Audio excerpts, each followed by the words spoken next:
você fazer segurança para bandido é o fim da picada. Policial fazendo escolta para carro que está transportando dinheiro e transportando droga. Para mim, esse tipo de policial é pior que bandido. Agora, o que me impressiona nesse caso, como o Gritzbach era um cara muito precavido, ele deu uma brecha e a brecha foi no aeroporto de Guarulhos.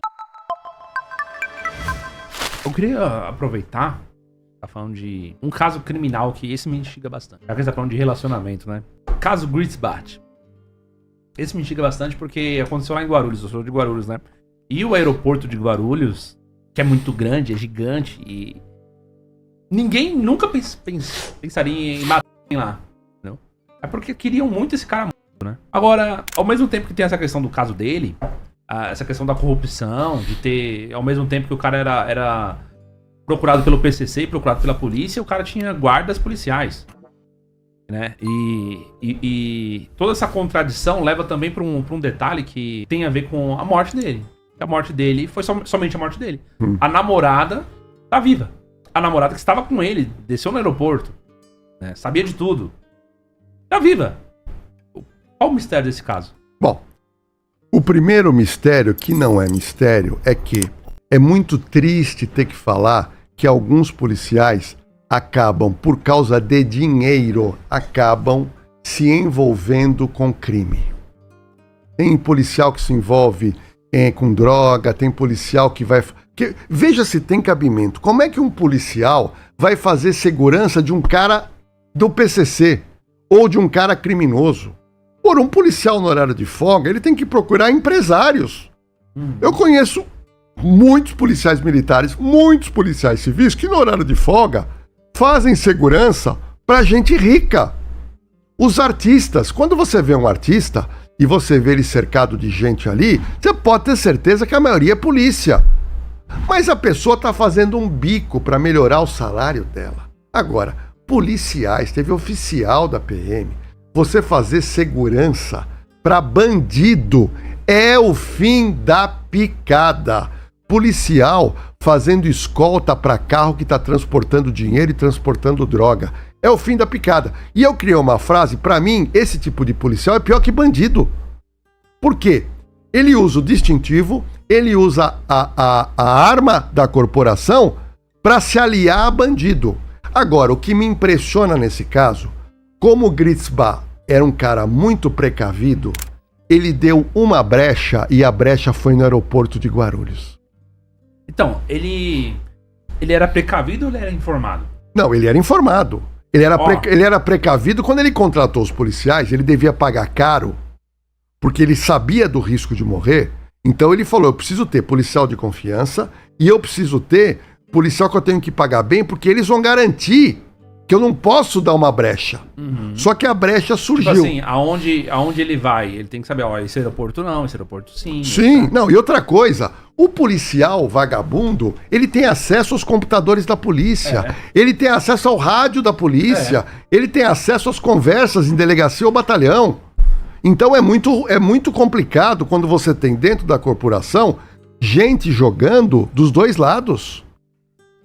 Ele tem a informação que ele precisava. Agora, o que me impressionou foi a audácia desses policiais em cometer um assassinato no maior aeroporto do Brasil, que tem câmera em tudo quanto é lugar.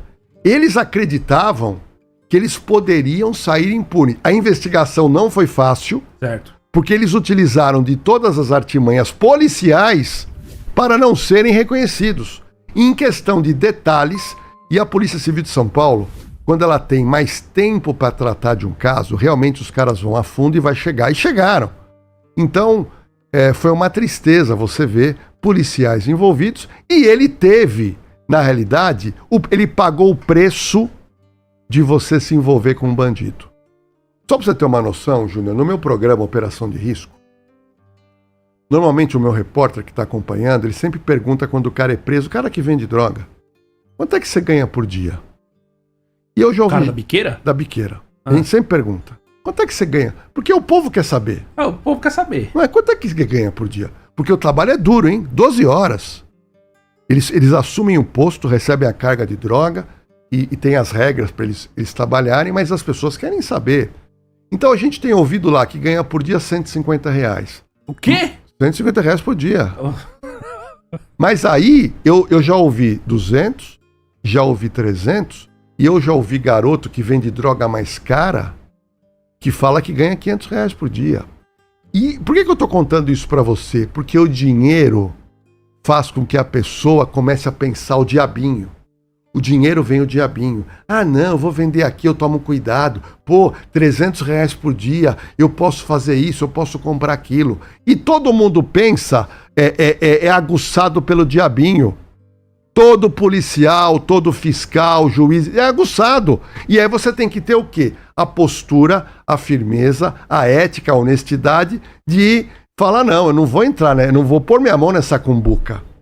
Só que, tanto o policial se volta para o crime, assim como o fiscal, que já ganha bem e ainda ele é corrompido por um empresário para não dar um determinado tipo de multa, você tem hoje jovens de 16, 17, 18, que eles se iludem em ganhar 100, 200, 300 reais por dia e acha que aquilo vai ser um ganha-pão e não vai em cana. Isso são as ilusões do dinheiro, viu, Júnior?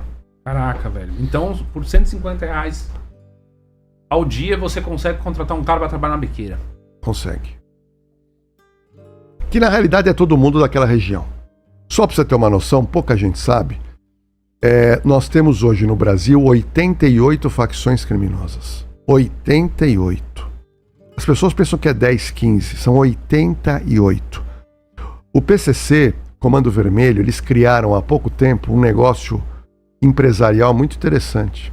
Eles criaram a franquia e a microfranquia do tráfico. Então o que eles fazem?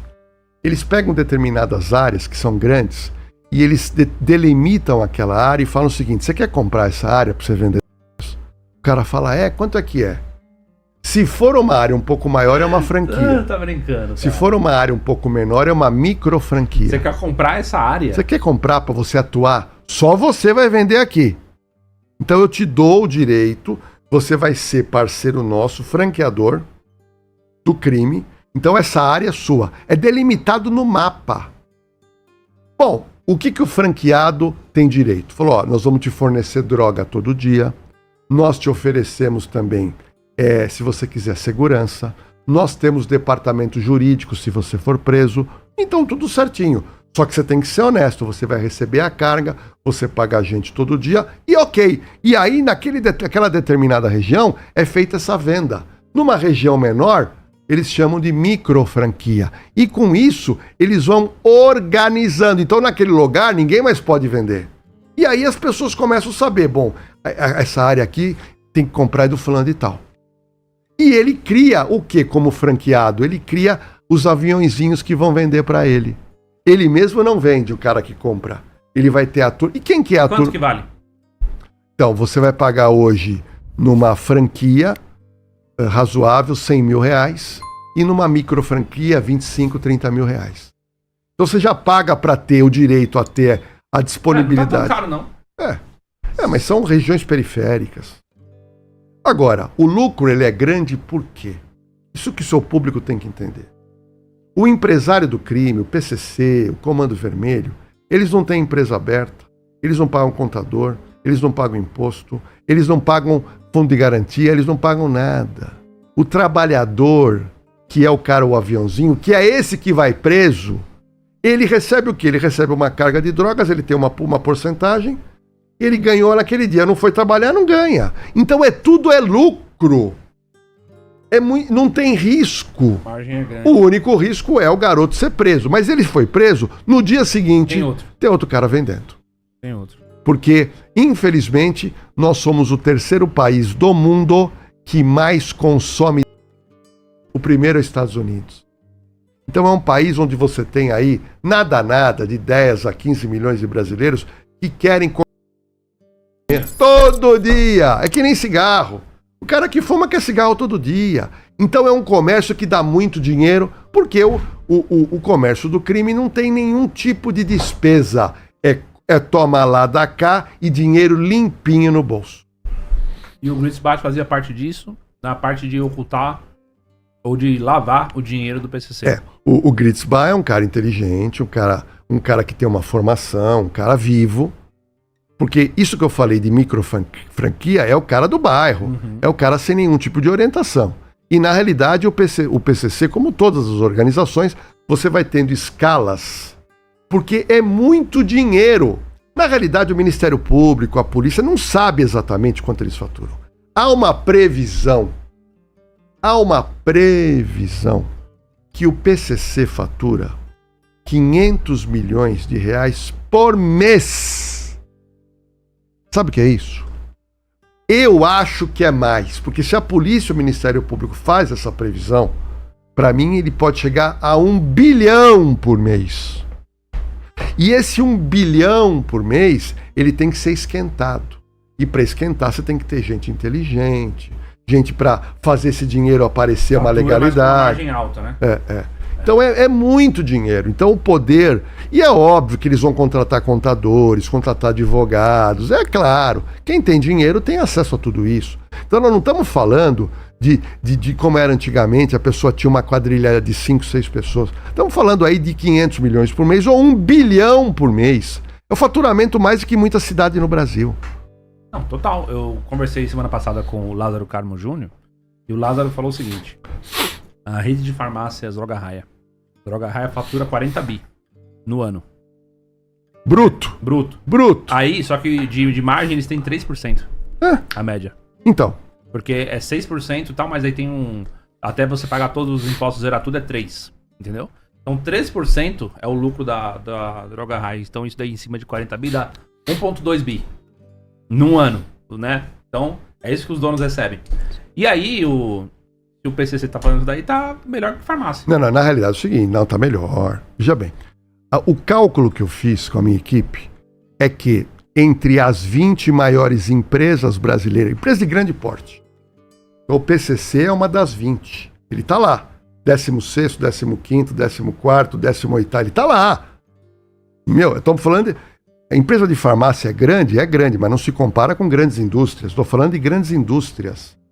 Então o PCC, ele tem uma movimentação financeira astronômica. Se eu estou dizendo que um coitado de um garoto lá da periferia, que está vendendo droga, está ganhando 200 reais por dia.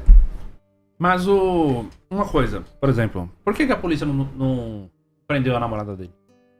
Não é muito suspeito? Não, veja bem. A prisão, ela vem, Júnior, ela tem que ser carreada com provas. A polícia muitas vezes quer prender. Eu vou te dar um exemplo interessante. Mas aí é qual é o nome do cara lá? Lewandowski, diz que a polícia prende mal e não. Tem que soltar. Eu vou te dar um exemplo. Você lembra do caso Vitória que está correndo? A Vitória lá, o caso de Cajamar. O delegado de lá, ele inicialmente pediu a prisão de uma pessoa e a justiça negou. Ele queria uma prisão temporária, ele negou. O juiz foi criticado. Aí, em seguida, ele pediu a prisão de uma outra pessoa. O juiz negou. E todo mundo desceu o pau. Só que eu fui ler... porque tudo você tem que ver papel. E o juiz falou, pera um pouquinho, para que eu prenda uma pessoa temporariamente, você tem que me trazer um mínimo de prova. E não tinha na visão do juiz. Aí o delegado pediu a terceira prisão. O juiz entendeu que era cabível. Prendeu o Michael e o Michael está preso até hoje. Eu até acompanhei a audiência dele dia 18, coloquei na cena do crime, que aconteceu na audiência. Agora, e se os outros dois tivessem sido presos, eles não são culpados? Você entendeu? Então o juiz, muitas vezes o delegado pede, mas o juiz fala, não, pera um pouquinho. Eu não encontrei aqui subsídio, me arruma mais prova para que eu possa prender. Entendeu? Então... Quando a justiça nega, negou e acabou. Não tem que se discutir, tem que se cumprir. Sim, mas o que eu tô querendo dizer, por que eu acho que é o seguinte, e se ela sabia? E se ela soubesse que o cara ia morrer? Porque a cena é muito estranha. Desce no aeroporto, sai caminhando, aí tá todo mundo lá cercado de segurança. Do nada, ela tira o celular, fica pra trás, o cara vai indo lá pra frente, ela fica pra trás, e ela tá mexendo no celular de cabeça baixa. Bem na hora, o cara recebe pá, e apagado dentro do aeroporto. As câmeras filmaram tudo. Sim. A reação dela foi o quê? Continuar. Entendeu? Ali, a cena é muito marcante, que tipo, É como se ela tivesse deixado o cara ir na frente. Vai ele na frente. Fica ele, né, isolado. Eu fico pra trás, abaixo a cabeça pra não ver. E fico conversando com uma amiga. Mensagem, ô amigo, cheguei, não sei o que e tal. Isso, em nenhum momento, inclusive ela teve, depois disso, uma reação assim de tipo de espanto, nada disso. Me pareceu, acima de tudo, que ela pode ser tão cúmplice quanto ele. Então, mas você falou uma palavrinha que é a palavrinha que o juiz não gosta, é o C. O EC. Eu vou te dar um exemplo muito interessante para você entender. Eu trabalhava como delegado, então eu estou apurando um crime, estou com um suspeito. Intimei o suspeito. O suspeito vem com o advogado. Ele senta aqui, uma mesa, delegado e o suspeito. E eu começo a entrevistá-lo. E ele está negando, ele nega, ele tem álibi. Mas eu, com a minha experiência de analisar os sinais corporais dessa pessoa, mais o tom de voz, eu já faço uma dedução certeira que ele é culpado. Eu tenho certeza. Só que tem um detalhe. Ele arruma 2 álibis. Você vai em cima do álibi, o álibi confirma. Não tem uma imagem de câmera de segurança. Não tem nada. Então eu não posso, no final do inquérito, chegar para o juiz e falar assim, olha, eu sou delegado de polícia experiente, eu tenho certeza que é ele. Só que eu não tenho prova. E o juiz trabalha numa balança, colocando provas e indícios ali, até essa balança pesar para você poder condenar. Então eu tive muitos casos em que eu interrogava, ouvia declarações do suspeito, e em dado momento eu percebia que eu não conseguia prova. Principalmente na minha época, que não tinha câmera, o celular era o início do celular. Então, pode ser, Júnior, que tenha acontecido isso.